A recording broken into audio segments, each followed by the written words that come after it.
Oke, saya ulangi ya. Ini kita akan membahas i'rabul ismi. Ismil mufrad. Nah, ini ada mufradnya. I'rab, sekali lagi i'rab itu kedudukan. Kedudukan suatu kata dalam kalimat. Kemudian ismi, isem apa isem? Konita nafa, coba diingat lagi. Isem itu apa?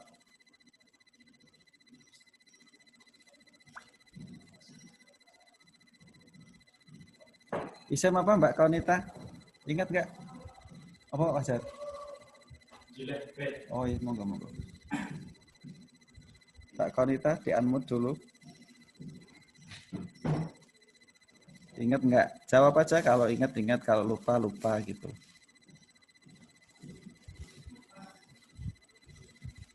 Malah not responding ini Mbak Konita. Amalia Rahma. Amalia Rahma.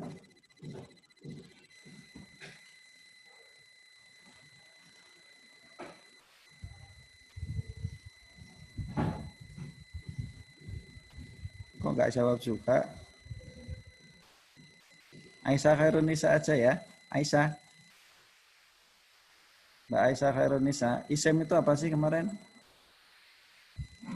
Kata benda. Oke, kata benda ya. Oke, betul. Kemudian mufrad apa? Masih Aisyah nih. Ini kan i'rab isem mufrad. Nah, mufrad itu apa? Mufrad. Ini pelajaran kelas 7 juga. Ada mufrad, ada musanna, ada jama'. Ayo, mufrad apa mufrad? Masih Aisyah?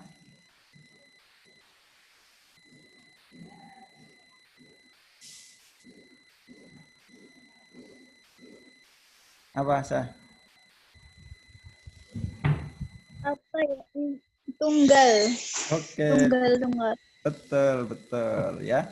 Oke, berarti i'rab isem mufrad. Hari ini yang akan kita bahas adalah kedudukan kata benda tunggal dalam kalimat. Nah, sebenarnya ini mau mufrad, mau musanna, mau jamak, mau tunggal, mau dua, mau banyak, itu i'rabnya sama, nanti ada 3. Isem itu i'rabnya ada 3 ini. Ada marfu, yang kedua ada mansub, yang ketiga ada majrur. Majrur ini ada kata lainnya khofat atau mahfud. Tapi yang banyak dipakai ini yang majrur ini. Oke ya. Sekali lagi berarti ini sudah paham. I'rab itu kedudukan suatu kata. Isim mufrad itu adalah kata benda tunggal. Yang akan kita bahas sekarang pertama adalah yang marfu dulu. Karena ada 3 ya, marfu, mansub, dan majrur. Yang akan kita bahas yang marfu terlebih dahulu. Yang termasuk marfu, kata benda ini yang marfu itu kalau dia posisinya sebagai atau jabatannya sebagai. Jadi di dalam i'rab ini saya sering ini saya stop screen bentar, coba. Saya pakai word sebentar. File new sebentar ya. Mana ini?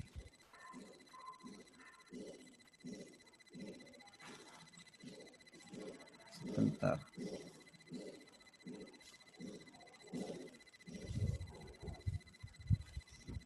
Nah, ini saya tuliskan di sini. Jadi untuk mengingat saya sering memakai singkatan yaitu J, K, sama T untuk pembahasan i'rab ini. Jadi J ini untuk jabatan. Jadi kata dalam kalimat kan pasti memiliki jabatan ya. Kalau di dalam bahasa Indonesia kan ada subjek, ada predikat, ada objek, itu namanya jabatan ya. Kemudian yang K ini kedudukan. Nah, kedudukan inilah yang bisa disetarakan dengan i'rab. Nah, kedudukan itu i'rab itulah kedudukan ini. Jadi yang ada marfu, ada mansub, ada majrur tadi adalah kedudukan atau i'rab ini. Kemudian yang T tanda.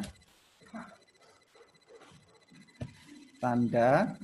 Jadi tanda yang menunjukkan bahwa dia itu marfu, mansub atau majrur itu apa? Jadi sementara seperti ini ya. Ini untuk kalian ingat. Jadi pembahasan i'rab maka kita harus mengingat jabatan kata, yang kedua kedudukan kata, yang ketiga tanda dari kedudukan tersebut. Oke, kita akan kembali ke yang tadi lagi.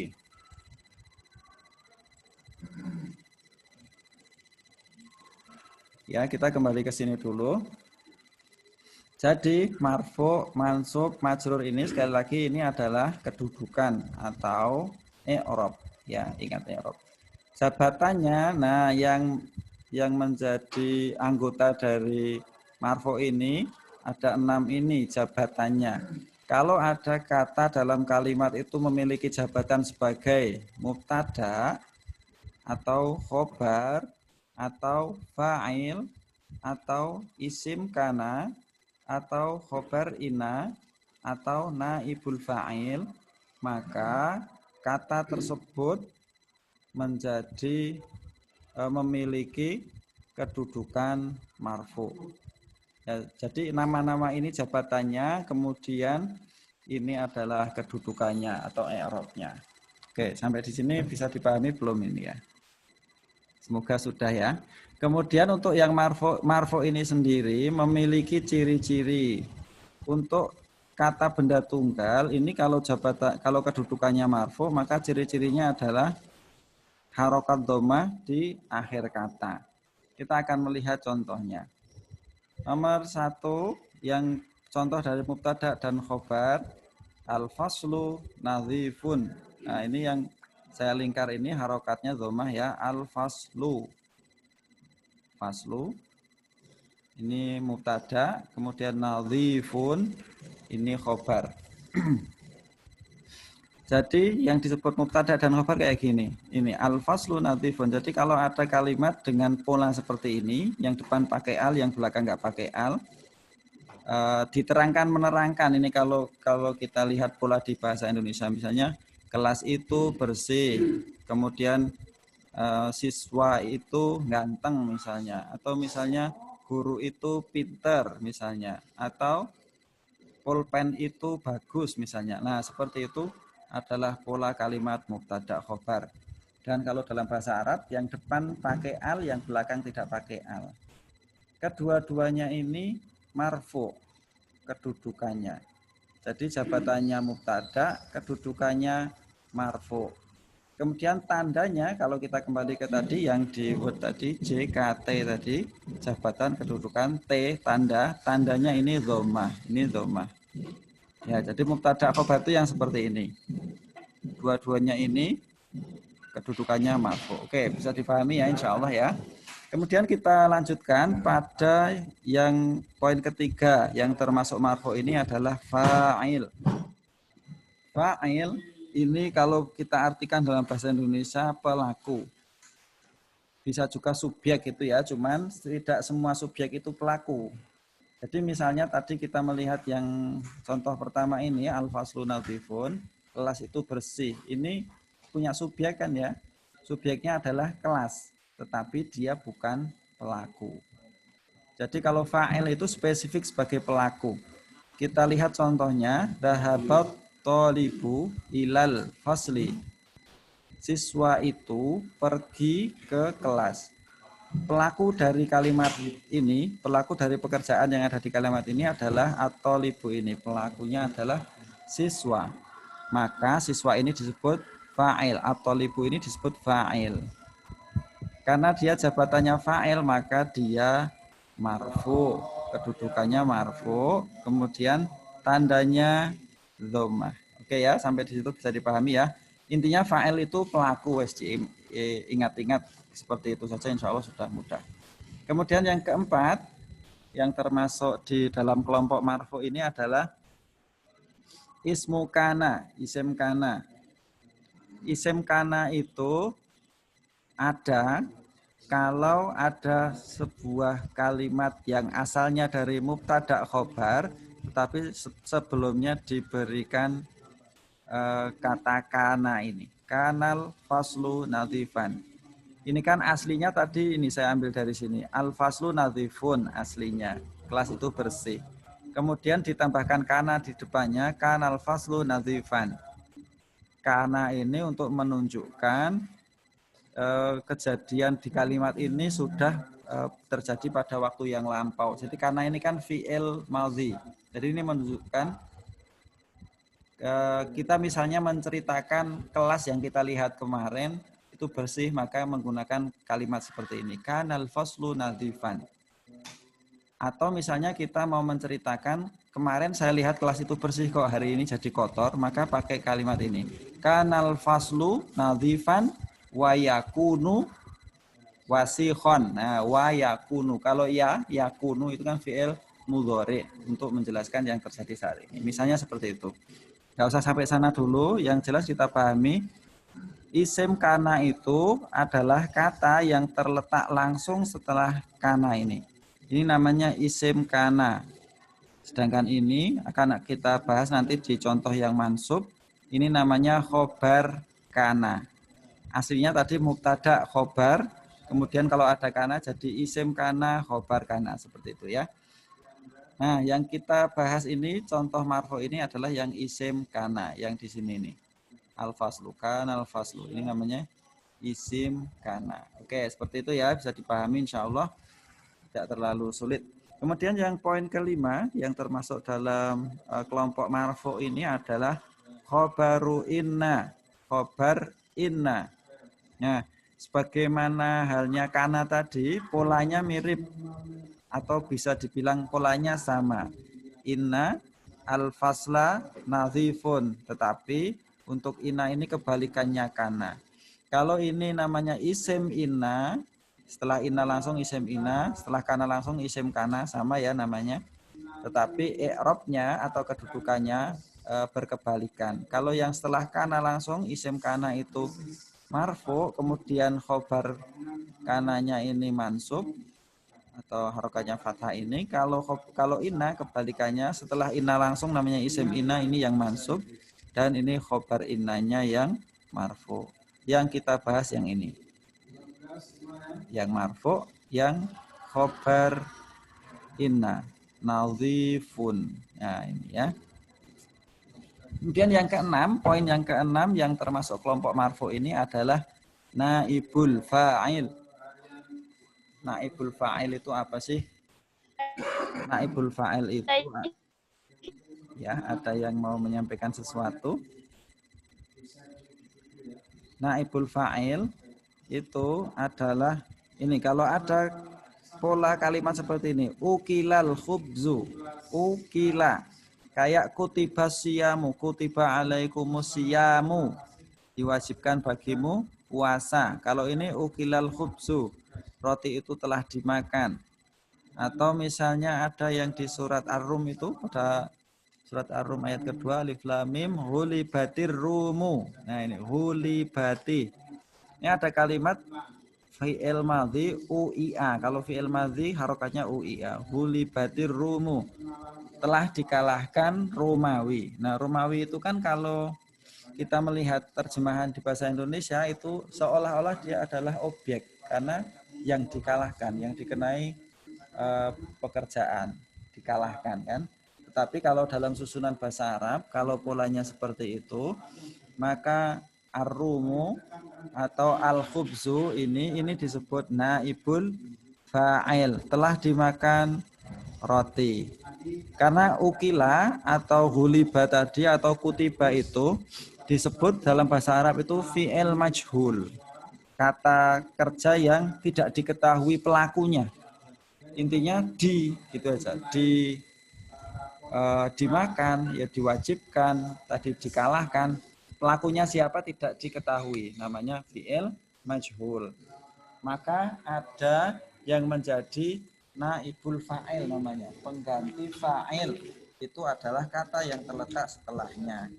Yaitu kalau dalam contoh yang saya cantumkan ini, ukilal khubzu, maka al khubzu itu namanya isim, namanya naibul fa'il, dan naibul fa'il itu kedudukannya adalah marfu.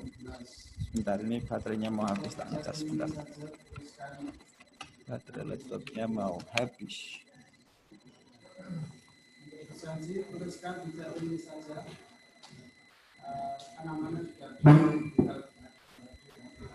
Oke, bisa kita lanjutkan kembali. Jadi sekali lagi untuk isim mufrad atau kata benda tunggal ini yang memiliki i'rab marfu ini ada 6 ini. Mubtada, khobar, fa'il, isim kana, khobar inna, dan naibul fa'il. Sampai di sini dulu untuk keterangan yang marfu. Apabila ada yang mau menanyakan sesuatu, maka saya persilahkan. Oke, ada yang mau bertanya? Silahkan, kalau ada yang mau bertanya, saya persilahkan. Ada 20 siswa ya yang hadir. Lumayan, tinggal 7 yang nggak datang. Lumayan, tapi masih banyak juga yang nggak datang ya. Ada yang mau menanyakan sesuatu, silahkan bisa langsung melalui ngomong langsung di sini, di Zoom-nya. Ada nggak? Presensi kedua ada 21. Oke.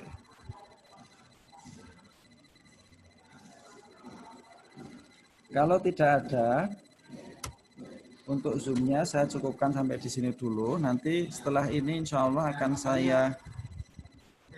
saya upload di Edu Fikri untuk materinya. Nanti saya ada PowerPoint-nya juga dan juga ada gambar yang tadi saya buat tadi. Ada yang mau ditanyakan? Setelah itu nanti akan saya cek ulang tugas terakhir tentang percakapan. Bagi yang belum menyelesaikan, silahkan nanti bisa memanfaatkan waktu untuk menyelesaikan itu. Meskipun nanti ada yang telaah bacaan dan juga satunya telaah sama yang percakapan ya. Yang percakapannya itu nanti silahkan diselesaikan tugasnya. Untuk yang telaah bacaan nanti insya Allah akan saya kirimkan teks untuk yang paragraf kedua. Nanti silahkan diharokati sendiri, kemudian diterjemahkan. Kalian bisa mencari kamus supaya lebih bagus. Insya Allah kemudian akan kita bahas kembali untuk untuk terjemahnya pada pertemuan selanjutnya. Jadi insya Allah nanti pertemuan selanjutnya hari Mbak? Selain hari ini untuk yang pelajaran biasa hari Jumat ya. Kalau nggak salah hari Jumat ya. Coba saya lihat jadwal. 8G ya hari Jumat.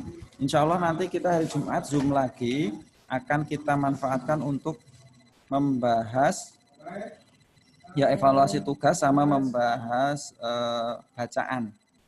Jadi untuk hari ini sekali lagi nanti dimanfaatkan untuk mereview kembali pelajaran yang barusan kita bahas di Zoom, kemudian untuk menyelesaikan tugas percakapan yang belum diselesaikan. Nggak ada yang menanyakan sesuatu? 20 siswa. Kalau sudah, bisa kita tutup sampai di sini dulu. Nanti untuk pertanyaan-pertanyaan bisa kalian ajukan melalui WA boleh, mau di Edu Fikri, chat Edu Fikri boleh. Oke, nggak ada lagi. Kita tutup bersama dengan membaca hamdalah dan doa kafaratul majlis bersama-sama. Alhamdulillahirabbil alamin. Subhanakallahumma wa bihamdika asyhadu an la ilaha illa anta astaghfiruka wa atubu ilaik. Semoga ilmu yang kita dapatkan bermanfaat dan berkah, membawa kita ke kesuksesan di masa depan kita di dunia dan di akhirat. Allahumma amin. Alhamdulillahirabbil alamin. Wassalamualaikum warahmatullahi wabarakatuh. Kalau mau nunggu di sini dulu boleh. Masih ada beberapa menit. 3 menit ke depan. Kalau ada yang mau selesai, silahkan selesai. Keluar sendiri ya, nggak usah saya end dulu.